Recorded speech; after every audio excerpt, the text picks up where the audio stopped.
धनगड विरुद्ध धनगर असा वाद सध्या महाराष्ट्रात सुरू आहे। धनगड समाजाची ज्यावेळी मागणी आहे की त्यांना धनगर समाजाला आदिवासीत घेऊ नये आणि या सगळ्या संदर्भात सुप्रीम कोर्टात ही वाद आहे। सुप्रीम कोर्टाने यापूर्वी तो वाद नाकारला आहे। धनगड हे आदिवासी समाजात म्हणजे धनगर हे आदिवासी समाजात येऊ शकत नाही असं त्यांनी स्पष्ट केलं। हा जरी वाद असला तर काय त्याची पार्श्वभूमी आहे, कशा पद्धतीने आंदोलन सुरू चालतंय या संदर्भात साधारणतः गेल्या अनेक दिवसांपासून चर्चा सुरू आहे। या संदर्भात माझ्यासोबत डॉक्टर दाभाडे आहेत, त्याची चर्चा करूया। सर, आपलं स्वागत आहे न्यूज 18 लोकमतमध्ये। सर, काय पार्श्वभूमी आहे ह्या संपूर्ण वादाची? धनगर समाज जो आहे महाराष्ट्रातला तो मुळामध्ये ओबीसी मध्ये आहे, परंतु 90च्या दशकामध्ये त्यांना भटक्या विमुक्तांमध्ये स्वतंत्र 3.5% आरक्षण देण्यात आलं आणि तेव्हापासून 3.5% आरक्षण या समाजाला स्वतंत्रपणे भटक्यामुक्तांच्या अंतर्गत एनटीसी म्हणून मिळतंय।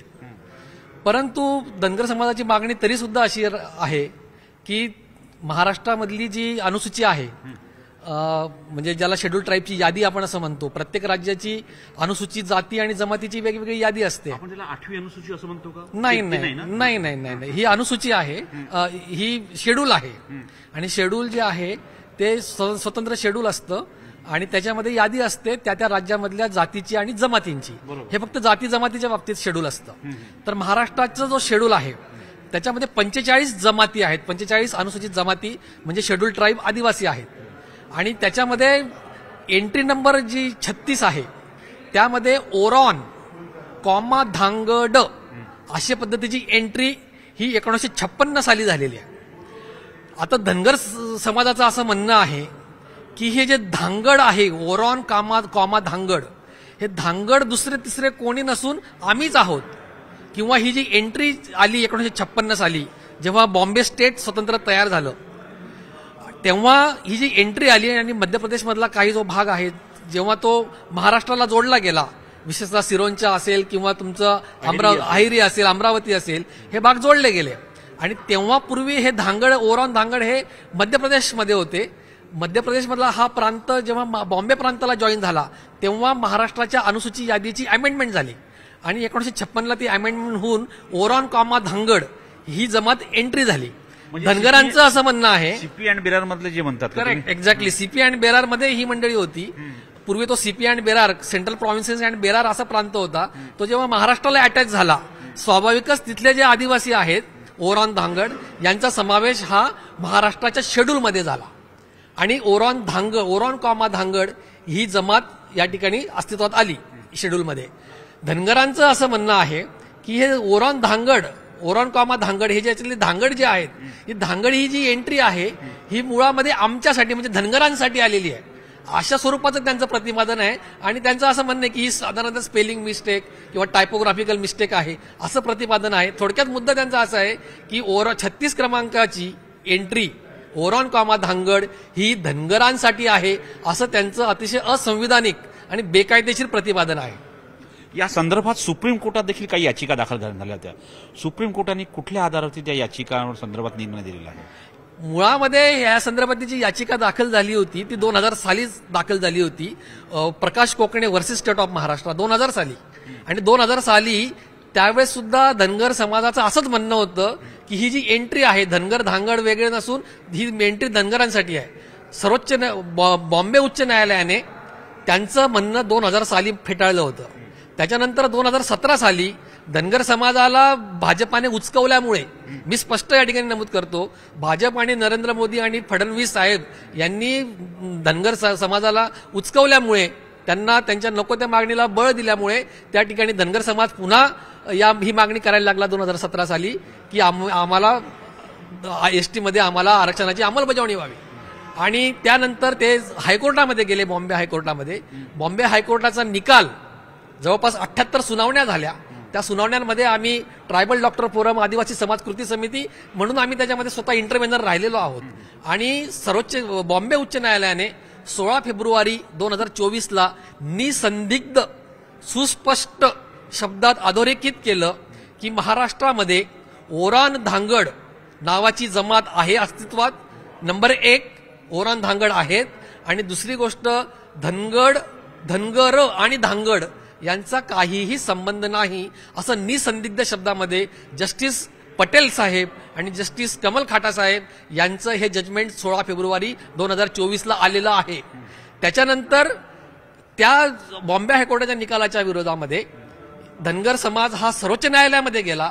सर्वोच्च न्यायालयाने बॉम्बे हायकोर्टाचं जे जजमेंट आहे ते अपहेल्ड केलेलं आहे, ते उचलून धरलेलं आहे, ते मान्य केलेलं आहे आणि धनगरांची तिथून त्यांची जी याचिका आहे सर्वोच्च न्यायालयातली ती 20 एप्रिल 2024ला फेटाळलेली आहे.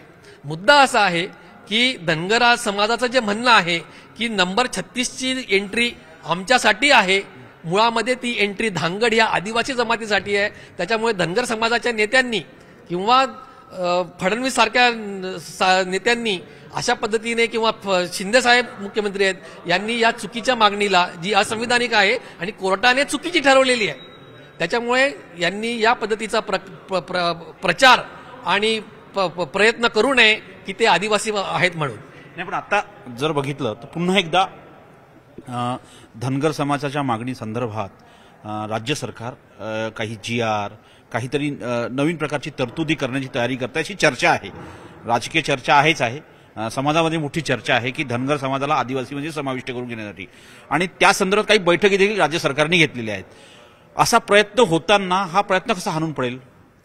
मुळामध्ये अशा पद्धतीचं विधानसभा अगदी तोंडावर आलेली असताना आणि बॉम्बे हायकोर्टाने आणि सर्वोच्च न्यायालयाने धनगरांची मागणी निसंदिग्ध शब्दामध्ये फेटाळून लावली असताना, ती असंविधानिक बेकायदेशीर ठरवलेली असताना केवळ राजकीय हेतूसाठी आताचं महाराष्ट्र सरकार धनगरांना काहीतरी खतपाणी घालतंय त्यांच्या मागणीला आणि ते GR काढण्याचा प्रयत्न करतायत की ही जी एंट्री आहे ती एंट्री धनगरांसाठी आहे अशा सर्वांचा अहवाल येण्यासाठी त्यांनी ती समिती नेमलेली आहे. आमचं स्पष्ट म्हणणं आहे की ही समितीचं गठन हे बेकायदेशीर आहे.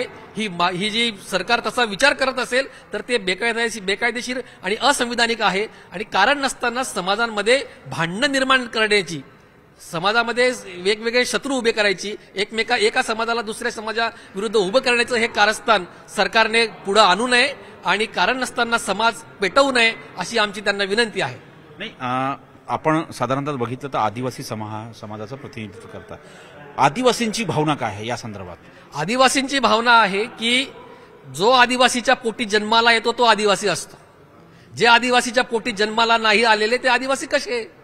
मुळामध्ये धनगर जे आहेत महाराष्ट्रातले ते नंबर 1 ते ओबीसी आहेत, नंबर 2 ते महाराष्ट्रापुरता भटकेमुक्त आहेत.